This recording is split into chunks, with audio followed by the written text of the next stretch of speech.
എന്റെ റസൂല് പറഞ്ഞല്ലോ, അധ്വാനിച്ച് കിട്ടുന്ന പൈസയിൽ അല്ലാഹു ബർക്കത്ത് ചെയ്തിട്ടുണ്ടെന്ന് ആദരവായ പ്രവാചകൻ നബി മുഹമ്മദ് മുസ്തഫ.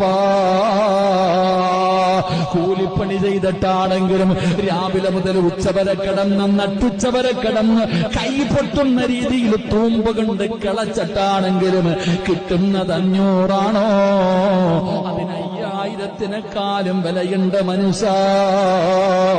നട്ടുച്ചയ്ക്ക് മാർക്കറ്റിൽ പോയിരുന്ന് കച്ചവടം നടത്തിയിട്ടാണോ, അല്ലെങ്കിൽ പടച്ചവനെ കഷ്ടപ്പെട്ടിട്ടാണോ നിനക്ക് പണമുണ്ടാക്കുന്നത്? എങ്കിൽ ഹലാലായ മാർഗത്തിലാണോ, അതിലൊരു ബർക്കത്തുണ്ട്. അല്ലാതെ പറ്റിച്ചും പിടിച്ചു പറിച്ചും വളഞ്ഞ വഴിയിലൂടെ ആരൊക്കെ സമ്പാദിച്ചാലും എത്ര കോടികൾ സമ്പാദിച്ചാലും പ്രയോജനമില്ല മനുഷ്യ.